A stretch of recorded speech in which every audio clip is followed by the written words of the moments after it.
जय माता दी। माता रानी की कृपा सदा आप और आपके परिवारजनों पर बनी रहे। आज सुनिए देवी भागवत पुराण की आगे की कथा। इससे पहले के अध्याय में आपने जाना था कि किस प्रकार शुंभ ने रक्त बीज को देवी भगवती से युद्ध करने की आज्ञा दी। तब रक्त बीज कहने लगा कि महाराज, आपको कुछ भी चिंता नहीं करनी चाहिए। मैं उस स्त्री को मारकर आपके अधीन कर दूंगा। अब आप मेरी युद्ध चातुरी देखिए। मेरे द्वारा बलपूर्वक युद्ध में परास्त होने के बाद ये आपकी दासी होकर ही रहेगी। व्यास जी कहते हैं, कुरुक्षेत्र। इस प्रकार कहकर राक्षस प्रवर रक्तबीज रथ पर बैठकर चल पड़ा। विशाल सेना उसके साथ थी। हाथी, घोड़े, रथ और पैदल सैनिक चारों ओर खचाखच भरे हुए थे। रथ पर बैठा हुआ रक्तबीज पर्वत पर विराजने वाली भगवती जगदम्बा की ओर बढ़ा। उसे आते देखकर देवी ने शंख ध्वनि आरंभ कर दी, जिसे सुनकर सभी दैत्यों का हृदय कांप उठा। देवताओं के आनंद की सीमा नहीं रही। शंख की गगन भेदी ध्वनि सुनने के बाद रक्तबीज बड़ी तेजी के साथ देवी के पास जा पहुंचा और मधुरवाणी में कहने लगा कि हे देवी, क्या तुम मुझे कातर समझकर शंख ध्वनि से भयभीत कर रही हो? तुमने मुझको क्या धूम्रलोचन समझ रखा है? मेरा नाम रक्तबीज है। मीठे वचन बोलने वाली देवी, मैं युद्ध करने के लिए तुम्हारे पास आया हूँ। तुम सावधान हो जाओ। मुझे तो किंचित मात्र भी भय नहीं है। प्रिय, आज तुम मेरा पराक्रम भी देख लो। अब तक तुम्हारे सामने जितने भी कायर आ चुके हैं, मैं उनकी श्रेणी में नहीं हूँ। तुम अपने इच्छानुसार मुझसे युद्ध कर सकती हो। तुमने वृद्ध पुरुषों की सेवा की है। नीति शास्त्र सुनने का अवसर तुम्हें सुलभ हो चुका है। सुंदरी, अगर तुम साहित्य शास्त्र का पूर्ण ज्ञान रखती हो तो मेरी बात सुनो। मेरा कहना सत्य और युक्तिपूर्ण है। रस 9 है। इनमें 2 रसों की प्रधानता मानी जाती है। विद्वान पुरुषों के समाज में श्रृंगार रस और शांत रस अपना मुख्य स्थान रखते हैं। उन दोनों में भी श्रृंगार रस अधिक महत्व रखता है। इसी के प्रभाव से विष्णु लक्ष्मी के साथ और ब्रह्मा सावित्री के साथ विराजते हैं। इंद्र सची के साथ और शंकर पार्वती के साथ रहते हैं। यहाँ तक कि वृक्ष लता के साथ, मृग मृगी के साथ और कबूतर कबूतरी के साथ आनंद में मगन रहते हैं। यो संपूर्ण प्राणी संयोग रस का अनुभव करते हैं। अन्य बहुत से ऐसे भी मानव हैं जिन्हें इसके अनुभव करने का सुअवसर नहीं मिला है। मधुर हास्य विलास में शांति रस की धारा बहती है। भला इस स्थिति वाले व्यक्ति के लिए ज्ञान कहाँ और वैराग्य कहाँ? काम, क्रोध, लोभ और मोह, इन पर विजय प्राप्त करना बड़ा कठिन है। इसलिए कल्याणी, तुम्हें अपने मन के अनुकूल पति बना लेना उचित है। महाबली शुंभ या निशुंभ इसके लिए सर्वथा योग्य है। सभी देवताओं पर इन्होंने अधिकार भी प्राप्त कर लिया है। व्यास जी कहते हैं, रक्तबीज ऐसा कहकर भगवती जगदम्बा के सामने चुपचाप खड़ा हो गया, जिसे सुनकर चामुंडा, कालिका और अंबिका ठठाकर जोर से हंसने लगी। व्यास जी कहते हैं, तब देवी ने हंसकर रक्तबीज के प्रति मेघ की तरह गंभीर वाणी में इस प्रकार कहा, अरे मूर्ख, मैं तो दूत के सामने पहले ही उचित और हितकारक वचन कह चुकी हूँ। अब तू क्यों व्यर्थ बकवास कर रहा है? त्रिलोकी में कोई भी पुरुष अगर रूप, बल और विषय में मेरी समानता रखता हो तो मैं उसे ही पति रूप से स्वीकार करूंगी। मैं तो पहले से ही प्रतिज्ञा कर चुकी हूँ। तू शुंभ और निशुंभ से कह दे कि महाराज, आप युद्ध में परास्त करके उस देवी के साथ विवाह कर सकते हैं। तू भी तो शुंभ और निशुंभ की आज्ञा पाकर उनका कार्य सिद्ध करने के लिए ही यहाँ आया है। इसलिए या तो युद्ध कर, नहीं तो अपने स्वामी के साथ पाताल चला जा। व्यास जी कहते हैं, देवी का यह कथन सुनकर रक्तबीज क्रोध से भर गया। फिर तो सिंह के ऊपर उसके भयंकर बाण बरसने लगे। दैत्य के सर्पाकार बाण अभी आकाश में ही थे कि देवी अपने हाथ की सुंदर कला प्रदर्शित करती हुई तीखे तीरों से उन बाणों को काटने में सफल हो गई। साथ ही उन्होंने बहुत सारे बाण कान तक खींचकर रक्तबीज पर चला दिए। उनके बाणों से आहत होकर वह प्रधान दानव रथ पर पड़ गया, उसे मूर्छा आ गई। उस दुरात्मा रक्त बीज के गिर जाने पर महान हाहाकार मच गया। सभी सैनिक चित्कार करने लगे, अब हम मारे गए। इस प्रकार की करुण ध्वनि उनके मुंह से निकलने लगी। उनका अत्यंत करुण क्रंदन सुनकर शुंभ अपने सैनिकों को प्रयोग करने के लिए और प्रयास करने के लिए उत्साहित करने लगा।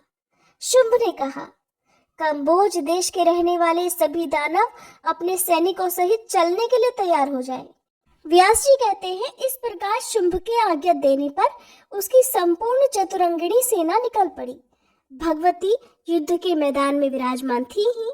विशाल दानवी सेना को आते देखकर उन्होंने घंटा बजाना आरंभ कर दिया।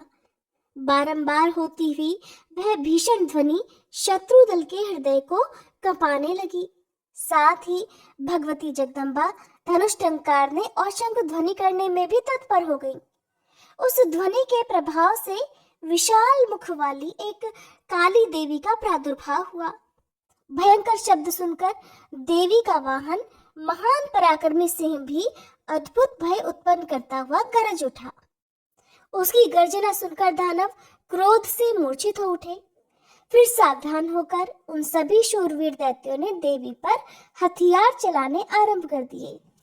परस्पर ऐसा भयंकर युद्ध आरंभ हो गया कि जिसे देखकर रोंगटे खड़े हो जाते थे। उस युद्ध में ब्रह्मादि समस्त देवताओं की शक्तियां भी पधार गई। जिस देवता का जैसा रूप, वाहन और भूषण था, उसी के अनुरूप वाहन और भूषण से संपन्न होकर उन शक्तियों का वहां आगमन हो गया। ब्रह्मा जी की शक्ति हंस पर बैठकर आई। उनके हाथों में अक्षसूत्र और कमंडल विराजमान थे। वह पधारी हुई उस शक्ति को ब्रह्माणी कहते हैं। भगवान विष्णु की शक्ति गरुड़ पर चढ़कर आई। शंख, चक्र, गदा और पद्म से उनकी भुजाएं सुशोभित थीं। उनका दिव्य विग्रह पीतांबर से शोभा पा रहा था। भगवान शंकर की शक्ति हाथ में त्रिशूल लेकर वृषभ पर बैठी हुई पधारी। उनके मस्तक पर अर्धचंद्र चमक रहा था। सर्प वलय का काम दे रहा था। कार्तिकेय जी की शक्ति कार्तिकेय उन्हीं का रूप धारण किए मयूर पर आरूढ़ होकर हाथ में शक्ति लिए दैत्यों से युद्ध करने के लिए वहां आई। इंद्र की शक्ति ऐन्द्री वज्र हाथ में लिए गजराज ऐरावत पर आई। उनका सुंदर मुख क्रोध से तमतमा उठा था। वराह रूप धारण करने वाले भगवान श्री हरि की शक्ति वराही का वेश बनाकर एक हष्ट पुष्ट प्रेत पर बैठी हुई पधारी। भगवान नरसिंह के समान शरीर धारण करके भगवती नरसिंही का आगमन हुआ। यमराज की भयंकर शक्ति हाथ में दंड लिए भैंसे पर बैठकर युद्ध भूमि में आई। उनका मुखमंडल मुस्कान से भरा हुआ था। इसी प्रकार वरुण और कुबेर की शक्तियों ने भी वहां आने का कष्ट स्वीकार किया। इस प्रकार सभी देवता ही अपनी अपनी शक्तियों के रूप में होकर वहां पधारे थे। पधारी हुई इन शक्तियों को देखकर देवी के मन में बड़ा हर्ष हुआ। देवता भी हर्ष मनाने लगे, लेकिन दैत्यों के हृदय में आतंक छा गया। उन शक्तियों के बीच जगत का कल्याण करने वाले भगवान शंकर जी आए और भगवती चंडिका से कहने लगे, देवताओं का कार्य सिद्ध करने के लिए हे देवी, इन दैत्यों को अभी मार डालो। शुंभ, निशुंभ या फिर जितने भी अन्य दानव यहाँ उपस्थित हैं, उन सब को मारकर सारी दानवी सेना तुरंत समाप्त कर दी जाए। जगत में किसी प्रकार का कोई भी भय न रहे। अपने अपने तेज से संपन्न होकर शक्तियां यहाँ विराजमान हो। देवतागण यज्ञ में भाग ग्रहण करें, ब्राह्मण यज्ञ में तत्पर हो जाएं। चराचर संपूर्ण प्राणियों के सामने सुख का अवसर प्राप्त हो। सारे उपद्रव शांत हो जाए। मेघ समय अनुकूल वर्षा करें। खेती फल फूल से संपन्न हो जाए। व्यास जी कहते हैं, इस प्रकार संसार के शुभ चिंतक भगवान शंकर अपना अभिप्राय प्रकट कर रहे थे। इतने में ही भगवती चंडिका के शरीर से एक बड़ी विचित्र शक्ति प्रकट हुई। उस अत्यंत भयंकर शक्ति के मुख से ऐसे शब्द निकल रहे थे मानो सैकड़ों गीदड़ियां एक साथ बोल रही हों। भयंकर रूप वाली उस देवी का मुंह मुस्कान से भरा हुआ था। उसने भगवान शंकर से कहा, देवेश्वर, आप अभी दानवराज के पास जाइए। कामदेव को भस्म करने वाले हे शंकर जी, उन देवद्रोही शुंभ और निशुंभ को बड़ा अभिमान हो गया है। आप दूत का कार्य संपन्न करने के विचार से जाइए और मेरी ये बात उनसे कह दीजिए कि आप लोग स्वर्ग छोड़कर शीघ्र ही यहाँ से भाग जाओ। देवता स्वर्ग में आनंद पूर्वक निवास करें, इंद्र को अपना उत्तम आसन प्राप्त हो, देवता स्वर्ग में रहने और यज्ञ का भाग पाने के अधिकारी बन जाए। अगर तुम्हें जीने की इच्छा हो तो तुरंत पाताल में या जहाँ भी दानव रहते हैं वहां चले जाओ, और अगर मरने की इच्छा है तो पूरी शक्ति के साथ लड़ने के लिए तुरंत युद्ध भूमि में आ जाओ। मेरी शिवाएं, ये योगिनियां तुम्हारे कच्चे मांस और रक्त से तृप्त हो जाएंगी। व्यास जी कहते हैं, भगवती चंडिका के ऐसे वचन सुनकर भगवान शंकर तुरंत ही दानवराज शुंभ के पास जा पहुंचे। उस समय शुंभ अपनी सभा में बैठा हुआ था। शंकर जी ने कहा, राजन, मैं त्रिपुर विनाशक महादेव हूँ। भगवती जगदम्बा का दूत बनकर तुम्हारा हित करने के लिए ही यहाँ आया हूँ। देवी ने तुमसे कहलवाया है कि तुम लोग स्वर्ग और भूमंडल छोड़कर यहाँ से शीघ्र चले जाओ। बलवानों में श्रेष्ठ बलि जहाँ रहता है तुम उस पाताल में चले जाओ, और अगर तुम्हें मरने की इच्छा हो तो अभी युद्ध के मैदान में सामने आ जाओ। तुम सभी को मैं युद्ध में मार डालूंगी, इसमें कोई संदेह नहीं। तुम लोगों का कल्याण करने के विचार से ही देवी ने ये बात कही है। व्यास कहते हैं, भगवती जगदम्बा का यह वचन अमृत के समान मधुर और हित से ओतप्रोत था। त्रिशूलधारी भगवान शंकर प्रधान दैत्यों को यह वचन सुनाकर वापस लौट आए। क्योंकि देवी ने शंकर जी को दूत बनाकर दैत्यों के पास भेजा था, इसलिए वे संपूर्ण लोकों में शिव दूती के नाम से प्रसिद्ध हुई। शंकर जी के मुख से निकले हुए देवी के इस संदेश को दैत्य सहन नहीं कर सके। वे युद्ध के लिए तुरंत निकल पड़े। उन्होंने कवच पहन रखे थे, उनकी भुजाएं शस्त्रों से सुसज्जित थीं। वे तुरंत युद्ध भूमि में भगवती जगदम्बा के सामने आ पहुंचे और अपने तीखे तीरों से उन पर चोट करना आरंभ कर दिया। अब कालिका हाथ में त्रिशूल, गदा और शक्ति लेकर दानवों को मारती हुई विचरने लगी और दानव उनका ग्रास बनने लगे। भगवती ब्रह्मणी सम्रांगण में पधारी। महान पराक्रमी दानवों पर वे कमंडल का जल फेंकती थी, जिससे उनके प्राण प्रयाण कर जाते थे। माहेश्वरी वृषभ पर बैठी हुई विराजमान थी। उन्होंने अपने वेगशाली त्रिशूल से दानवों को मारकर धाराशायी करना आरंभ कर दिया। वैष्णवी के चक्र और गदा के प्रहार से बहुत से दानव के प्राण निकल गए, उनके मस्तक छिन्न भिन्न हो गए। ऐन्द्री के वज्र की चोट से बहुत सारे दानव धरती पर लौट गए।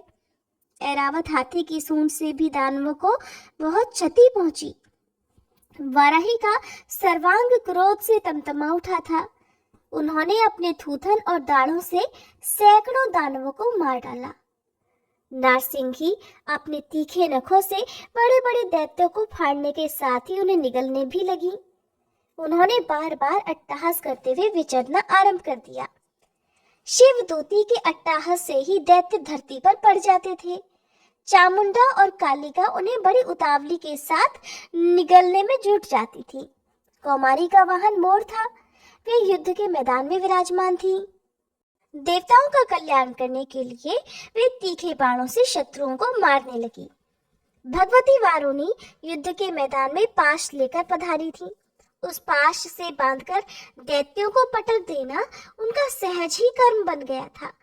गिरे हुए दैत्य मूर्छित होकर प्राण प्रयाण कर जाते थे। इस प्रकार मातृगण के प्रयास से दानवों की वह ओजस्विनी विशाल सेना युद्ध भूमि में तहस नहस होकर भाग चली। उस सेना रूपी समुद्र में अब बड़े जोर से रोने और चिल्लाने की आवाजें छा गईं। देवता उन देवियों के ऊपर पुष्पों की वर्षा करने लगे। रक्त बीज ने सुना दानवों में भयंकर चित्कार मच उठी है और देवता बार बार जयकारे कर रहे हैं।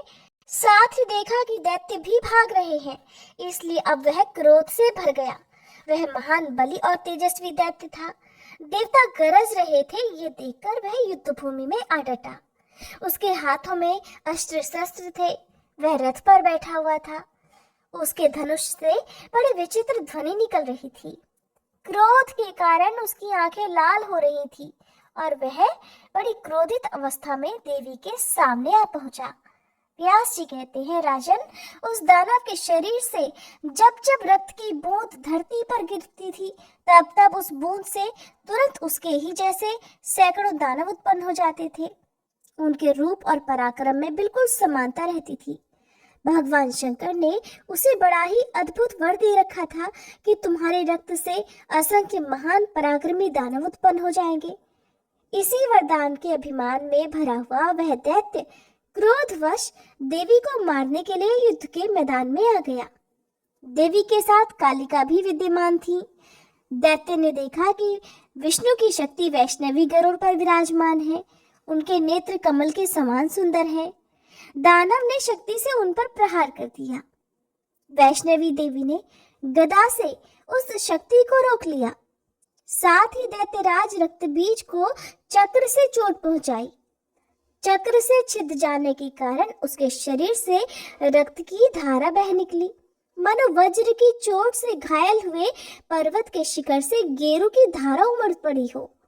उस समय जहां जहां भी रक्तबीज के शरीर से निकलकर रक्त की बूंदें धरती पर गिरती थी, वहीं वहीं रक्तबीज के समान ही हजारों राक्षस उत्पन्न हो जाते थे।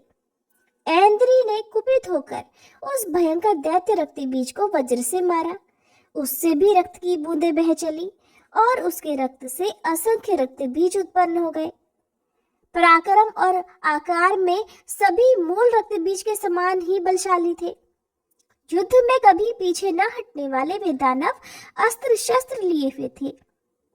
ब्रह्माणी कुपित होकर ब्रह्मदंड से उन्हें मारने लगी। महेश्वरी ने त्रिशूल से दानवों को विदीर्ण कर दिया। नारसिंगी के नखों की चोट से महासुर का शरीर छिद गया। ये सब देखकर अब तो रक्तबीज ने भी क्रोधित होकर अपने पैने बाणों से देवियों को मारना आरंभ कर दिया। वह अलग अलग संपूर्ण देवियों को गदा और शक्ति से चोट पहुंचाने लगा। इसके बाद तो देवियां क्रोध में भरकर अपने बाण प्रहार से रक्तबीज पर आघात करने में तत्पर हो गईं। चंडिका ने अपने तीखे तीरों से दानव के शस्त्र काट डाले। साथ ही क्रोध में भरकर वे अन्य अनेक बाणों से उसे सब ओर से मारने लगी। अब रक्तबीज के शरीर से रुधिर की मोटी धार बह चली। उससे उस दानव के समान ही असंख्य शूरवीर उत्पन्न हो गए। सभी कवच पहने, अस्त्र शस्त्र लिए हुए युद्ध करने के लिए लालायित थे। अब उन अनगिनत रक्तबीजों ने देवी पर प्रहार करना आरंभ कर दिया। ये देखकर देवता भयभीत हो गए। उनके मुख पर उदासी छा गई। शोक से उनके शरीर दुर्बल होने लगे और वे सोचने लगे कि अब इन असंख्य दैत्यों का संहार कैसे होगा। रक्त से उत्पन्न हुए इन दानवों के शरीर तो बड़े विकराल है। ये बड़े शूरवीर है। इस समय यहाँ केवल चंडिका है और काली और कुछ माताएं भी विराजमान है, किंतु ये सभी इन संपूर्ण देवताओं को परास्त कर सके ये कहना कठिन है। अगर निशुंभ और बलशाली शुंभ भी सहसा युद्ध के मैदान में आ जाएंगे तब तो महान अनर्थ हो जाएगा। व्यास जी कहते हैं, इस प्रकार जब देवता भय से घबराकर अत्यंत चिंतित हो गए, तब भगवती जगदम्बा ने काली से, जिनकी आंखें कमल के समान थी, कहा, चामुंडे, तुम अपना मुख फैलाकर मेरे शस्त्राघात के द्वारा रक्तबीज के शरीर से निकले हुए रक्त को पीती जाओ, और इस कार्य में तुम्हें बिल्कुल भी देर नहीं करनी है। अब तुम दानवों को खाती हुई इच्छानुसार युद्ध के मैदान में घूमो। मैं पैने बाणों, गदाओं, तलवारों और मूसलों से इन दैत्यों को मार डालूंगी। विशाल लोचने, तुम ऐसे ढंग से इस दानव का रक्त पीती रहो कि अब एक बूंद भी धरती पर न गिरने पाए। इस प्रकार जब तुम सारा रक्त पीती जाओगी तब दूसरे दानव उत्पन्न ही नहीं हो सकेंगे। ऐसा करने से इन दैत्यों का शीघ्र ही नाश हो जाएगा और इसके अलावा कोई दूसरा उपाय नहीं है। जब मैं इस दैत्य को मारूं तब तुम तुरंत ही इसे खा जाना। शत्रु संहार रूपी इस कार्य में यत्नशील बनकर अब इसका सारा रुधिर पी जाना ही तुम्हारा परम कर्तव्य है। इस प्रकार दैत्य वध करके स्वर्ग का राज्य इंद्र को देने के बाद हम आनंद पूर्वक यहाँ से प्रस्थान कर देंगी। व्यास जी कहते हैं, भगवती जगदम्बा के ऐसा कहने पर प्रचंड पराक्रम दिखाने वाली देवी चामुंडा रक्त बीज के शरीर से निकले हुए समस्त रक्त को पीने के लिए तत्पर हो गई। इधर जगदम्बा ने तलवार और मूसल से रक्त बीज को मारना आरंभ किया और उधर भूखी चंडिका उसके शरीर के कटे हुए अंगों को खाने लगी। फिर तो रक्त बीज भी कुपित होकर चंडिका पर गदा से प्रहार करने लगा। तब भी चंडिका उसका रक्तपान करने से अलग नहीं हुई। उस दैत्य के रक्त से उत्पन्न हुए अन्य जितने भी महाबली क्रूर रक्त बीज थे वे सभी गिरते गए और काली उन सब का रक्त पीती गई। इस प्रकार रक्त बीज के रक्त से प्रकट हुए जितने भी दानव थे वो सभी चंडिका का भोजन बन गए। जो असली रक्त बीज था वह भी भयानक चोट खाकर गिर पड़ा। तलवार की धार से उसके शरीर के भी टुकड़े टुकड़े हो गए। रक्त बीज महान भयंकर दानव था। उसके मर जाने पर युद्धभूमि में दूसरे जितने भी दैत्य थे वे सब भागकर शुंभ के पास चले गए। भय से उनका कलेजा कांप रहा था। उनकी देह रक्त से भीगी हुई थी। उनके अस्त्र पृथ्वी पर गिर गए थे। अचेत जैसे होकर हाय हाय पुकारते हुए बड़ी व्याकुलता से वे शुंभ के सामने जाकर कहने लगे, राजन, वे रक्त बीज भी अंबिका के हाथों युद्ध में मारे गए। उनके शरीर से जो रक्त निकलता था उसे चंडिका पी जाती थी। जो अन्य शूरवीर दानव थे उन्हें देवी के वाहन सिंह ने मार डाला। बहुत से दैत्य काली के ग्रास बन गए। हम लोग युद्ध का वृतांत बतलाने और देवी ने युद्ध के मैदान में कैसी अत्यंत भयानक स्थिति उत्पन्न कर दी है यही सूचित करने के लिए आ गए हैं। महाराज, ये देवी दैत्य दानव गंधर्व असुर यक्ष उरग और राक्षस इन सभी के लिए सर्वथा अजेय है। कोई भी इसे नहीं जीत सकता। महाराज, इंद्राणी प्रभृति अन्य भी बहुत सी प्रमुख देवियां आकर युद्ध में सम्मिलित हो गई हैं। सबके पास वाहन है और सबकी भुजाएं तरह तरह के अस्त्र शस्त्रों से सुसज्जित है। उत्तम अस्त्र शस्त्र धारण करने वाली उन देवियों ने सभी दानवी सेना को समाप्त कर दिया है। राजन, उन्होंने तो बहुत ही जल्दी रक्त बीज को भी धराशायी कर दिया। एक ही देवी दुस्सह थी, फिर इतनी अन्य देवियों का सहयोग मिलने पर तो कहना ही क्या है। उसके वाहन सिंह में भी बड़ी अनुपम प्रभा है। युद्ध के मैदान में वह राक्षसों को मारे डालता है। इसलिए महाराज, आप मंत्रियों के साथ विचार करके जो उचित हो वही करने की कृपा करें। हमें तो इसके साथ वैर करना ठीक नहीं लगता। संधि करने में ही सुख मिलेगा। राजन, अन्य जितने भी दैत्य थे वे सभी युद्ध के मैदान में अंबिका के द्वारा मृत्यु के घाट उतर गए। चामुंडा ने उन दैत्यों का मांस तक खा डाला।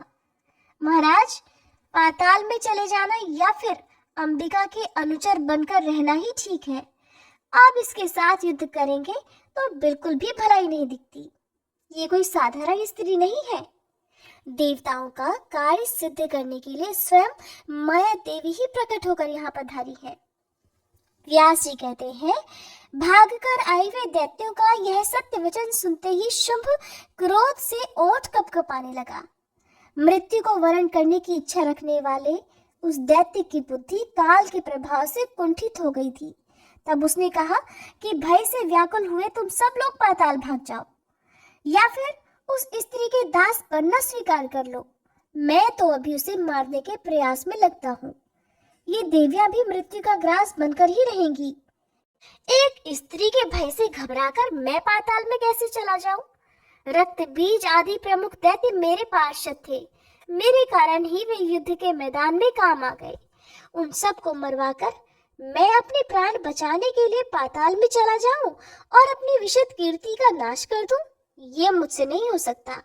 निशुंभ, अब मैं रथ पर बैठकर युद्ध के मैदान में जाऊंगा।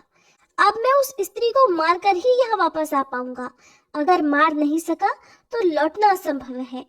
वीर, तुम सेना साथ लेकर मेरे इस काम में सहयोग देते रहना। तीखे तीरों से मारकर उस स्त्री को शीघ्र ही मृत्यु के मुख में झोंक देना अब यही तुम्हारा परम कर्तव्य है। सुनकर निशुंभ बोला, मैं अभी जाता हूँ। वह दुष्टा काली मेरे हाथ काल का कलेवा बन जाएगी, फिर बहुत शीघ्र ही मैं उस अंबिका को लेकर यहाँ आ जाऊंगा।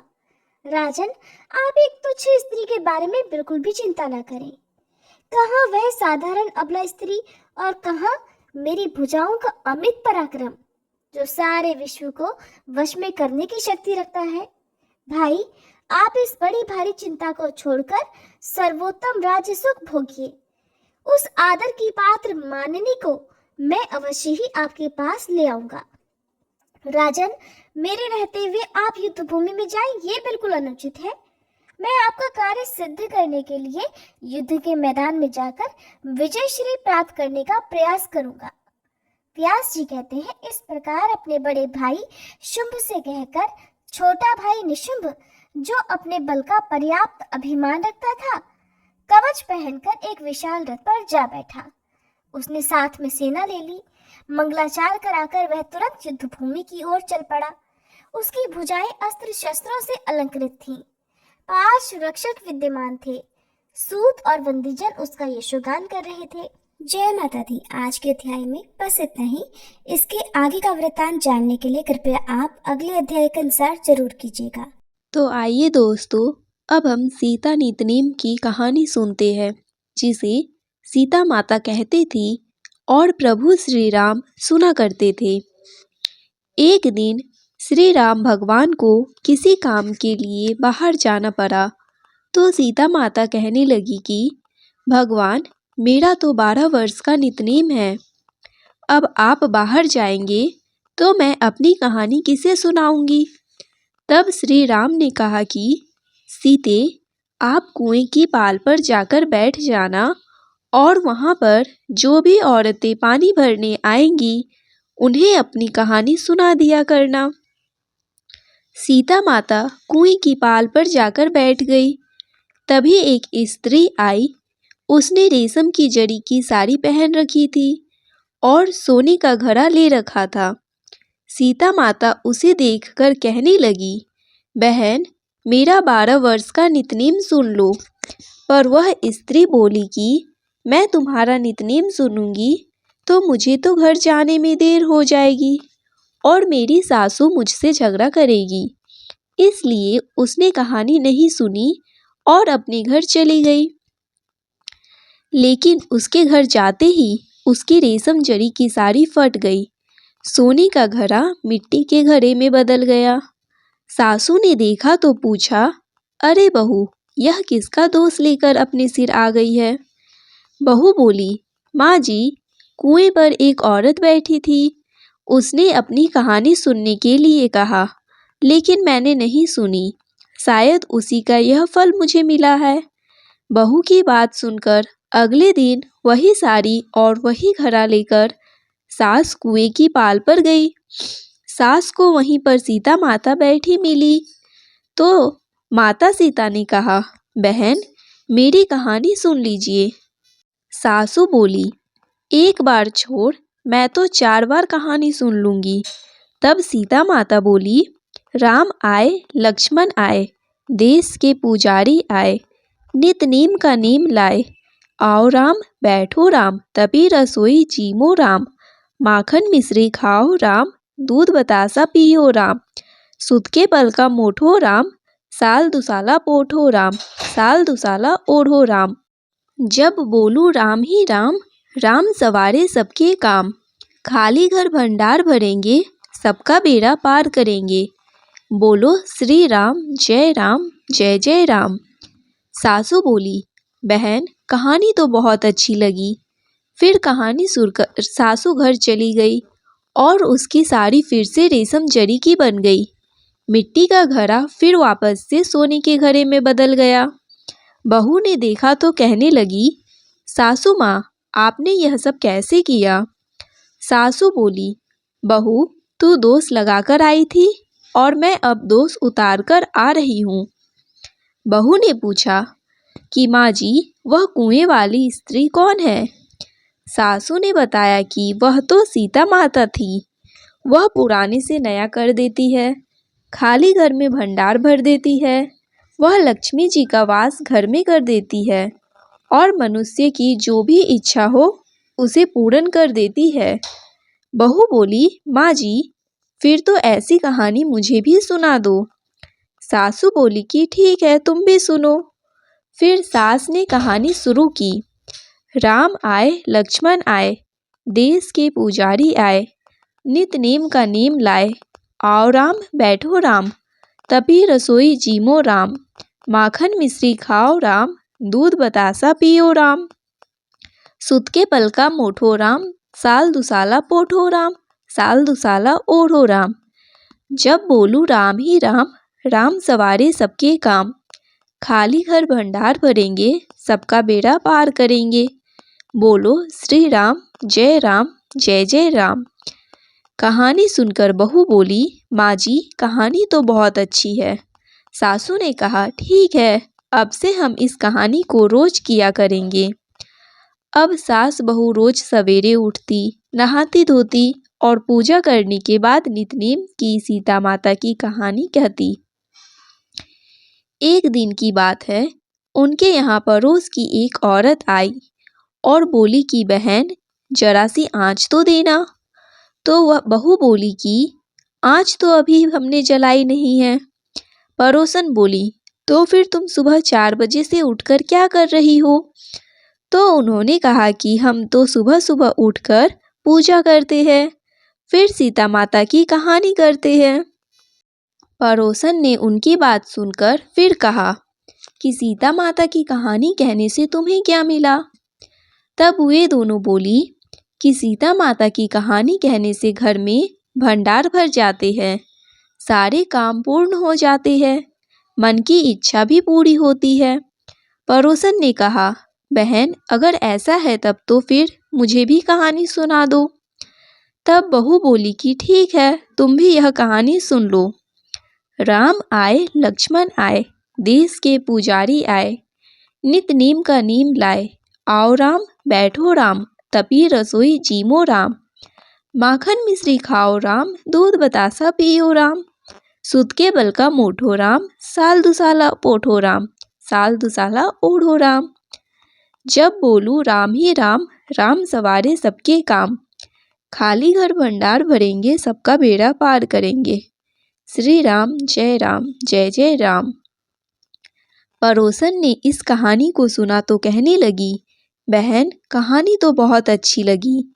अब वह पड़ोसन भी नितनेम सीता माता की कहानी कहने लगी। कहानी कहने से सीता माता ने पड़ोसन के भी धन के भंडार भर दिए। देखते ही देखते अब तो पूरे मोहल्ले में नितनेम की कथा चल पड़ी और हर किसी की मनोकामना पूर्ण होने लगी। हे सीता माता, जैसे आपने उन सभी के भंडार भरे, वैसे हमारे भी भरना। कहानी कहने वाले, सुनने वाले और हुंकार भरने वाले सबके भरना। सभी प्रेम से बोलिए, सीता मैया की जय। बंसी शोभित कर मधुर, नील जलद तन श्याम। अरुण अधर जनु बिंब, फल नयन कमल अभिराम। पूर्ण इंद्र अरविंद, मुख पीतांबर शुभ साज। जय मनमोहन मदन छवि, कृष्ण चंद्र महाराज। जय यदुनंदन, जय जगवंदन, जय वासुदेव देवकी नंदन। जय यशोदा सुत नंदन दुलारे, जय प्रभु भक्तन के सत तारे। जय नट नागर नागन थैया, कृष्ण कन्हैया धेनु चरैया। पुनि नख पर परुपु गिरिवर धारो, आओ दीनन कष्ट निवारो, आओ दीनन कष्ट निवारो। वंशी मधुर अधर धरि टेरो, होवे पूर्ण विनय यह मेरो, होवे पूर्ण विनय यह मेरो। आओ हरि पुनि माखन चाखो, आज लाज भारत की राखो। गोल कपोल चिंबुक अरुणारे, मृदु मुस्कान मोहिनी डारे, मृदु मुस्कान मोहिनी डारे। रंजित राजीव नयन विशाला, मोर मुकुट वेजंती माला।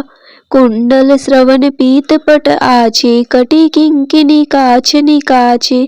नील जलज सुंदर तनु सोहे, छवि लखी सुर नर मुनि मन मोहे। मस्तक तिलक अलग घुंघराले, आओ कृष्ण बांसुरी वाले। करी पय पान पूत नहीं, तारियो अका बका कागा सुर मारियो। मधुवन जलत अग्नि जब ज्वाला, मैं सीतन लखत नहीं नंदलाला। सूरपति जब ब्रिज चढ़यो रिसाई, मस्वर धार वारी वरसाई। लगत लगत ब्रज चहन बाहायो, गोवर्धन नखधारी बचायो। लखी यशोद्रा मन भ्रम अधिकाई, मुख मह चौहद भुवई दिखाई। दुष्ट कंस अति उद्यम मचायो, कोटि कमल जब फूल मंगायो। नाथि कालहिनी तुम तिलीनहा, चरण चिन्ह दे निर्भय किन्हे। करी गोपीन संग रास विलासा, सबकी पूरन करी अभिलाषा। कीतिक महा असुर संहारयो, कंस ही केस पकड़ी दे मारयो। मात पिता की बंदई छुड़ाई, उग्रसेन कह राज दिलाई। वहीं से मृतक छयो सुत लायो, मातु देव की शोक मिटायो। भौमासुर मुर दैत्य संहारी, लाए षट दस सहस कुमारी। दे भीमहि तृण चीर संहारा, जरा सिंधु राक्षस कह मारा। असुर बकासुर आर्दिक मारियो, भक्तन के तब कष्ट निवारियो। दीन सुदामा के दुख टारियो, तंदुल तीन मुठ मुख डारियो। प्रेम के साग विंदुर घर मांगे, दुर्योधन के मेवा त्यागे। लखी प्रेम की महिमा भारी, ऐसे श्याम दिन हितकारी। भारत के पारथ रथ हाके, लिए चक्र कर नहीं बल थाके। निज गीता के ज्ञान सुनाए, भक्तन हृदय सुधा बरसाए। मीरा थी ऐसी मतवाली, विष पी गई बजा कर ताली। रान भेजा सांप पिटारी, सालिग्राम बने बनवारी। निज माया तुम विधि ही दिखायो, उड़ते संयम सकल मिटायो।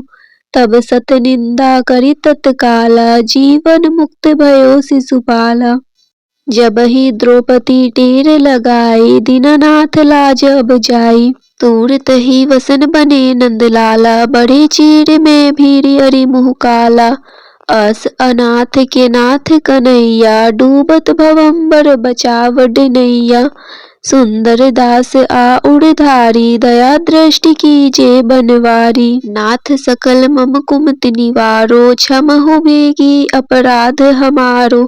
खोलो पट अब दर्शन दीजे, बोलो कृष्ण कन्हैया कीजे।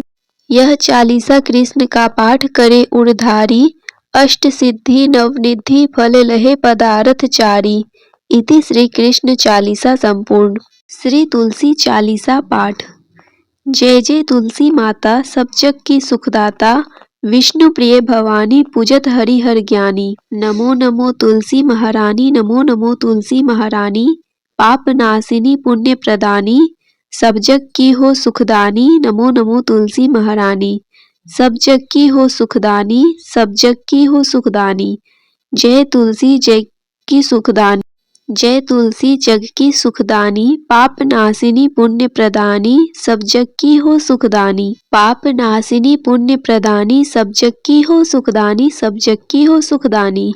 नर नारी जो तुलसी ध्यावे, सब सुख संपत्ति पूर्ण पावे। लक्ष्मी रूप धरो तुम माता, विष्णु प्रिय भव भवदाता। घर में तुलसी रहे निरंतर, होए न दरिद्रता का अंतर। कृपा दृष्टि जब तुम कर देवी, सब विपदा पल में हर लेती। तुलसी पूजन जो नर नारी, करे सदा सुख संपत्ति भारी। कष्ट न आवे रोग न बाधा, सदा रहे सुख सौख्य साधा। तुलसी माता की महिमा न्यारी, महिमा गावे वेद पुरानी। राम नाम को करे प्रचार, भक्तन को दे भव से पार। जो कोई तुलसी चालीसा गावे, भक्ति भाव से शीस नवावे। उसके घर सुख शांति आवे, कृपा तुम्हारी सदा लहावे। तुलसी माता की सदा करो वंदना, शीस नवाए। तुलसी माता की सदा करो वंदना, शीस नवाए। कृपा दृष्टि मुझ पर रहे, संकट दूर भगाए। कृपा दृष्टि मुझ पर रहे, संकट दूर भगाए।